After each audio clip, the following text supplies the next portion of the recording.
तो भाई आज की वीडियो एक बहुत ही फनी न्यूज के साथ शुरू करते हैं। देखो जैसा कि तुमको पता होगा कि कुछ ही दिन पहले भारत ने पाकिस्तान को बहुत ही बुरे तरीके से हरा दिया था। क्या बेइज्जती करी थी, मजा आ गया था। लेकिन तुमको यह भी याद होगा कि मैच खत्म होने के बाद पाकिस्तान क्रिकेट टीम के डायरेक्टर मिकी अर्थर जो है वो प्रेस कॉन्फ्रेंस में आते हैं और बयान देते हैं कि ऐसा लग रहा था कि ये जो मैच है ये किसी आईसीसी इवेंट में नहीं हो रहा है बल्कि एक बीसीसीआई इवेंट का हिस्सा है, क्योंकि यहां पे भारतीय टीम के लिए तो कई सारे गीत संगीत बज रहे थे, कई सारे गाने बज रहे थे, लेकिन हमने यहां पे पाकिस्तान का कोई भी गीत नहीं सुना। हमको यहां पे दिल दिल पाकिस्तान तो नहीं सुनाई दिया। अब जाहिर सी बात है जब से उन्होंने बयान दिया था पूरी दुनिया उनका मजाक उड़ा रही थी, क्योंकि ये कौन कहता है हारने पे कि हमारा गाना नहीं बजा इसलिए हम खेल नहीं पाए। अब इन्होंने जो कह दिया है वो वापस तो लिया नहीं जा सकता था, जिसके चलते आईसीसी ने इनको रिव्यू पे डाल दिया है। इनके स्टेटमेंट पे एक्शन लिया जा सकता है और सोचा जा सकता है कि आखिर इनका करना क्या है, क्योंकि सच में भाई इतनी फनी बात, इतनी मजाकिया बात आखिर कोई टीम का डायरेक्टर कैसे कर सकता है। लेकिन जब आप पाकिस्तान क्रिकेट टीम के डायरेक्टर हो तो आपसे उम्मीद भी क्या रखी जा सकती है। और मैंने इस बयान के बाद एक बात कही थी ना कि अगर इनको लगता है कि भारत में मैच होने की वजह से ये जो गाने बज रहे थे वो भारतीय टीम के लिए बज रहे थे, जिसकी वजह से ये लोग असल में इस मैच में परफॉर्म नहीं कर पाए, तो कुछ ही दिन पहले एशिया कप 2023 में जब मैचेस न्यूट्रल वेन्यू श्रीलंका में खेले जा रहे थे, जहां पे भैया किसी को भी कोई ऐसा फेवर नहीं किया जा रहा था, तब कौन सा ऐसा आपने तीर मार दिया था, हैं बताओ? क्यों हिला डाला ना। वैसे जो भी ये वीडियो देख रहा है भाई एकदम सच बताना, आप लोगों ने जब मिकी आर्थर का स्टेटमेंट सुना था कि हमारा गाना नहीं बजा इसलिए हम परफॉर्म नहीं कर पाए, तो आपका ऑनेस्ट रिएक्शन क्या था? जो भी आप कहना चाहते हैं प्लीज कमेंट में जरूर बताइएगा। लेकिन उससे पहले मैं ये कहना चाहता हूं कि भैया 19 तारीख को भारत और बांग्लादेश के बीच जो मैच खेला जाना है उसमें सिराज नहीं खेलेंगे, उसमें बुमराह नहीं खेलेंगे और सेम टाइम पे शुभमन गिल भी उसमें खेलते हुए नहीं दिखेंगे। भाई साहब कुछ ज्यादा नहीं हो गया, मतलब कुछ भी ज्यादा चिंता करने की कोई बात नहीं है। इनके ना खेलने के पीछे का जो अहम कारण है वो है इनको रेस्ट दिया जाएगा बांग्लादेश के खिलाफ होने वाले मैच में। और गिल को इसलिए नहीं खिलाया जाएगा क्योंकि उन्होंने पाकिस्तान के खिलाफ जो मैच खेला था वहां वो पूरे तरीके से रिकवर नहीं हुए थे, लेकिन उनका मन था कि वो हिस्सा बने पाकिस्तान की इस बेइज्जती का, इसलिए उन्होंने खेल लिया था। तो अभी थोड़ा सा और रिकवर होने के लिए उन्हें बांग्लादेश के खिलाफ रेस्ट दिया जाएगा, क्योंकि ऐसा रोहित शर्मा और इंडियन टीम का मानना है कि बांग्लादेश थोड़ी सी कमजोर टीम है, लेकिन सेम टाइम पे रोहित शर्मा को एक बहुत बड़ा झटका लगने वाला है। सच में एक बहुत बड़ा झटका लगने वाला है। अब आप सोच रहे होंगे भैया सब कुछ इतना बढ़िया चल रहा है, सब कुछ इतना अच्छा चल रहा है, तो ये झटके वाली बात कहां से आ गई? बता रहा हूं ना। और वो देखने से पहले अगर अभी तक तुमने ट्रेडेक्स ऐप चेकआउट नहीं करा है ना भाई, तो बहुत बड़ी गलती कर रहे हो, क्योंकि सिर्फ यस या नो में ओपिनियन देने से क्या कोई ऐप तुमको पैसे दे सकता है? नहीं दे सकता है। लेकिन ट्रेडेक्स है दुनिया का सबसे बेहतरीन ट्रेडिंग प्लेटफॉर्म, जहां पे अलग अलग इवेंट में बस यस या नो में ओपिनियन देना होता है और पैसा बनाना होता है। अब देखो जल्दी से बता रहा हूं करना क्या होता है, बहुत ही ध्यान से देखना और बहुत ही ध्यान से सुनना। बहुत इजी स्टेप्स हैं। सिंपली साइन अप करने के लिए नंबर डालो। नंबर डालते वक्त यहां पे एक प्रोमो कोड पूछ रहा है GET20, प्रोमो कोड डाल देना GET20 GET20। जैसे ये प्रोमो कोड डालोगे 20 रुपए का बोनस मिल जाएगा, जिससे खेलना स्टार्ट भी कर सकते हो। उसके बाद अब देखो बात आती है ओपिनियन देने की। मैं जाता हूं वर्ल्ड कप की कैटेगरी में, क्योंकि भैया अपनी एक्सपर्टीज जो है क्रिकेट में है। क्वेश्चन क्या है? ऑस्ट्रेलिया श्रीलंका से जीतेगी? मुझे लगता है बिल्कुल जीतेगी, मैंने यहां पे यस कर दिया है। और भी क्वेश्चन है आप देख सकते हैं, जैसे कि पूरे वर्ल्ड कप के लिए है कि क्या जो विराट हैं वो रोहित से ज्यादा रन मारेंगे पूरे वर्ल्ड कप में? फिलहाल मैं इस क्वेश्चन को इग्नोर कर रहा हूं थोड़ा सा, क्योंकि मुझे यहां पे डाइसी लग रहा है कौन मारेगा कौन नहीं मारेगा। जहां अपन कंफर्म है कि ऑस्ट्रेलिया श्रीलंका से जीत सकती है वहां पे हमने यस कर दिया है। जैसे ही ऑस्ट्रेलिया जीतेगी अपने पास पैसा ही पैसा होगा बाबू भैया। देखो करना क्या होता है, सिंपली यहां पे यस पे क्लिक करा, फिर बाय यस पे क्लिक करने का, फिर यहां पे अमाउंट पूछ रहा है, मैंने यहां पे 100 रुपीज पुट ऑन कर दिए हैं, प्लेस ऑर्डर किया और बस अब जैसा मैंने कहा जैसे ही ऑस्ट्रेलिया जीतेगी पैसा ही पैसा बाबू भैया। उसके अलावा यहां पे आप शेयर सेल भी कर सकते हो, जहां पे आपको लगे कि नुकसान हो रहा है, आपकी जो ओपिनियन थी वो गलत जा सकती है, तो सेल करके अपना प्रॉफिट भी बना लेने का वापस से, यानी कि लॉस से बच जाने का। बाकी कैटेगरी यहां पे सिर्फ क्रिकेट की नहीं है, फुटबॉल भी है, मूवीज भी है, पॉलिटिक्स भी है, फाइनेंस भी है और भी बहुत सारी कैटेगरीज हैं जिसमें आप ओपिनियन दे सकते हो, पैसे कमा सकते हो। और याद रखना जो भी न्यू यूजर्स हैं, जब भी तुम पहली बार ट्रेड कर रहे हो, अगर 100 या उससे ज्यादा की ट्रेड करते हो तो फ्रीडम प्रोमो कोड यूज करना, 2000 रुपए का प्रमोशनल कैश मिल जाएगा भाई तुमको। और आखिर में यहाँ पे सबसे बेहतरीन फीचर है शेयर एंड अर्न का। बस यहाँ पे शेयर लिंक पे क्लिक करके अपने दोस्तों के साथ ऐप शेयर कर सकते हो। अब आपका दोस्त जब भी ट्रेड करेगा तो 25% कमीशन आपको लाइफ लॉन्ग मिलता रहेगा, कोई लिमिट नहीं है। जब जब वो ट्रेड करेगा 25% कमीशन आपके खाते में आएगा जाएगा तो भाई इससे बेहतरीन और क्या ऐप हो सकता है। अब बिल्कुल भी टाइम मत वेस्ट करो, आज के दिन मैच होना है साउथ अफ्रीका और नीदरलैंड का, तो तुम जानते ही हो कि कौन सी टीम यहां पे जीत सकती है। जाके सिंपली यस या नो करो और मैच खत्म होने तक पैसा ही पैसा बाबू भैया। इसके अलावा इधर फैंटेसी क्रिकेट भी होते हैं जहां आप कम पैसों में स्पोर्ट्स प्रेडिक्शन कैटेगरी में कम पैसा लगा के ज्यादा का प्रॉफिट बना सकते हो। तो अब जैसा मैंने कहा कि बिल्कुल भी टाइम मत वेस्ट करो, लिंक तुमको डिस्क्रिप्शन और पिन करने मिल जाएगा। जल्दी जाओ ट्रेडेक्स ऐप को डाउनलोड करो और जाके ओपिनियन दो और सेम टाइम पे पैसा कमाओ। तो जैसा मैं कह रहा था कि भले इस समय रोहित शर्मा ने ये प्लानिंग करी हुई है कि बांग्लादेश के खिलाफ होने वाले मैच में वो सिराज को आराम देंगे, बुमराह को आराम देंगे और गिल को भी आराम देंगे ताकि वो डेंगू से पूरे तरीके से रिकवर हो सके, लेकिन यहां पे जैसा मैंने ये भी कहा कि झटका रोहित शर्मा को लग सकता है, क्योंकि अगर हम भारत और बांग्लादेश के बीच खेले गए पिछले कुछ मैचेस को उठा के देखें तो पिछले 4 मैचेस में जहां बांग्लादेश और भारत का ओडीआई मैच में एनकाउंटर हुआ था वहां पे बांग्लादेश ने भारत को 3 बार हरा रखा है और भारत ने बांग्लादेश को बस 1 बार हरा रखा है। हाँ, इस हार के पीछे कुछ और कारण भी थे कि हम मेन टीम के साथ उतरे नहीं थे, लेकिन ओडीआई सीरीज में जो 2-1 से हराया था वहां पे कहीं ना कहीं हमारे पास जो बेस्ट टीम उपलब्ध थी हम उसी के साथ उतरे थे। हाँ, एशिया कप 2023 में हमने थोड़ी सी ढील दे दी थी, लेकिन यार एक वक्त था जब ढील देने के बावजूद भी हम बांग्लादेश से तो नहीं हारते थे। पर दिक्कत की कोई बात नहीं है, इस समय जो इंडियन टीम है वो अलग ही लेवल पे खेल रही है। पर सेम टाइम पर रोहित भाई इस बात का ध्यान रखना कि बांग्लादेश को ज्यादा हल्के मत लेना, बेकार में कोई कांड नहीं चाहिए क्योंकि। और सेम टाइम पे रोहित भाई एक और कांड है जो अपने को बांग्लादेश के खिलाफ होने वाले मैच में बिल्कुल भी होते हुए नहीं देखना है कि बेकार में विराट कोहली को अगर आपने रेस्ट दिया ना तो अच्छा नहीं होगा। पिछले कुछ वक्त में कुछ ज्यादा ही प्यार हमको आप पे आ रहा है क्योंकि आप एक नंबर खेल रहे हैं, लेकिन ये वाला जो नाटक होता है ना कसम से दिमाग खराब हो जाता है। आप तो मजाक मजाक में सेंचुरी मार दिए हैं, वहां उस बेचारे को कब से सेंचुरी मारने का ही मौका नहीं मिल रहा है। तो रहम करना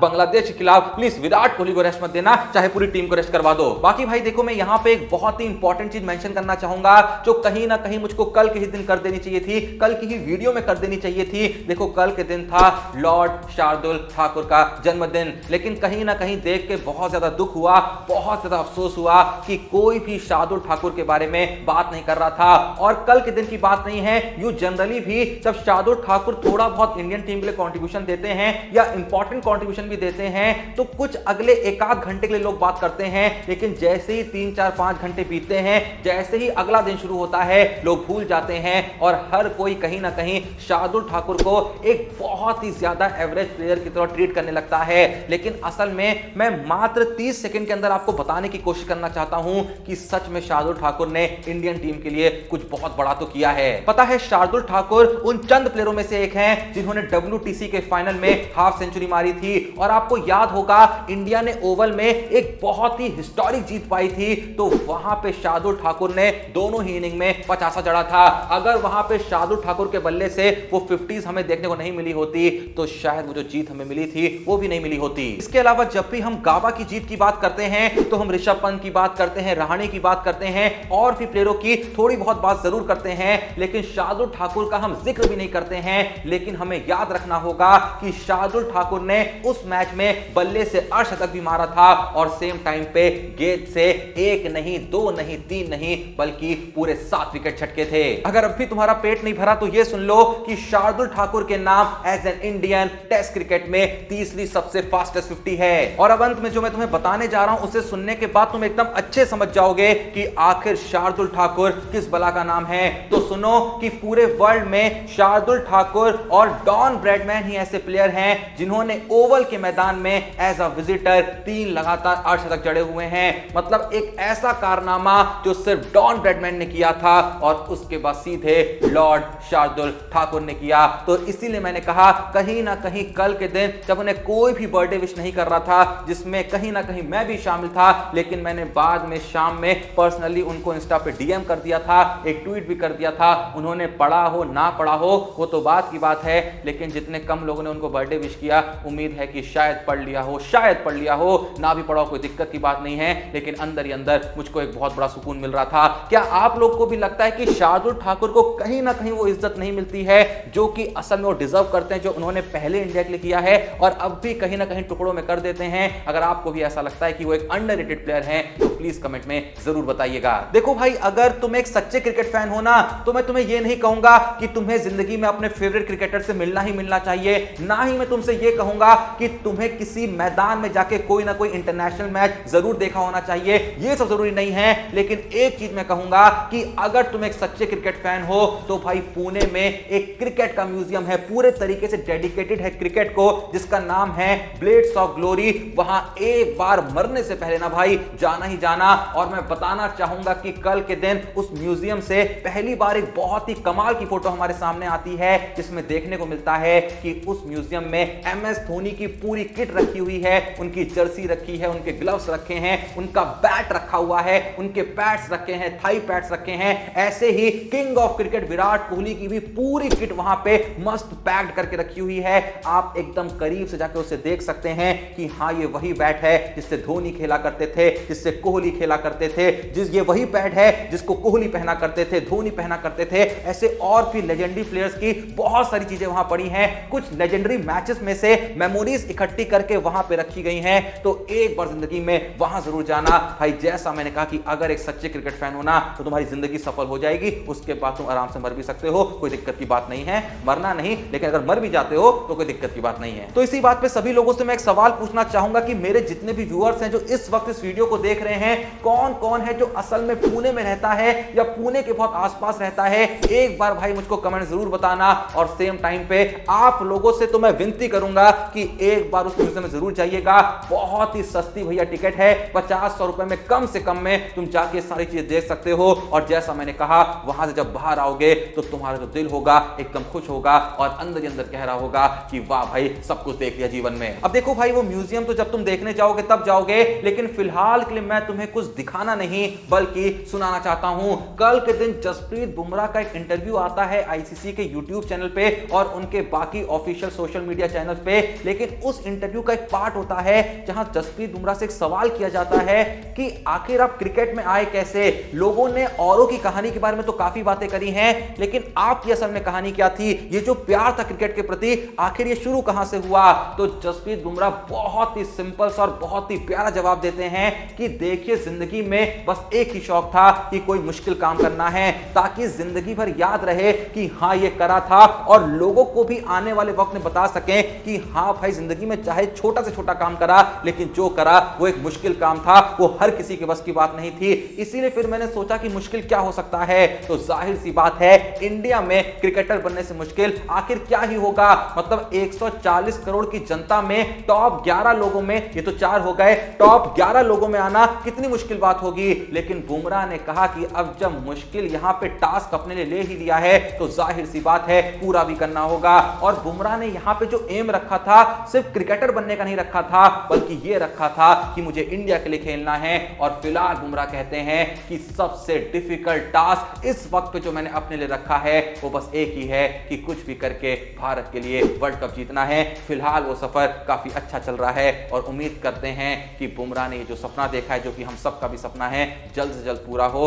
भाई कसम से अब इंतजार नहीं हो रहा है। वैसे किस किस को लगता है कि जसप्रीत बुमराह जो हैं वो वर्ल्ड कप 2023 में सबसे ज्यादा विकेट लेने वाले गेंदबाज बन सकते हैं? जिसको भी ये यकीन है कमेंट में जरूर बताइएगा। बाकी देखो, एक बात तुमको पता होगी कि कल के दिन ऑस्ट्रेलिया ने श्रीलंका को हरा के वर्ल्ड कप 2023 में अपनी जीत का खाता खोल लिया। लेकिन कल के मैच में एक ऐसा मोमेंट देखने को मिला ना, जिसके बाद से भाई फिर से दिल ये कहने पे मजबूर हो गया, वार्नर भाई क्या चीज हो यार, तुम मजा आ जाता है। क्योंकि कल के दिन जब ये मैच खेला जा रहा था लखनऊ के एकाना मैदान में, मतलब भैया हमारे होम टाउन में, तो अचानक से पता नहीं क्या होता है, बारिश होने लगती है लखनऊ में, चारों तरफ बारिश भैया, आंधी तूफान आने लगता है। पिछले 1.5 महीने से यहां पानी की एक बूंद नहीं गिरी थी, लेकिन कल के दिन जैसा कि ऐसी बारिश बरसती है, सब उड़ने लग जाता है भाई। वहां मैदान में सब 3 फकच्चे उड़ने में लगे हुए थे। वो तो कहूं, उन फकच्चों के नीचे कोई बैठा नहीं था, वरना 3-4 लोग तो निकल लिए होते।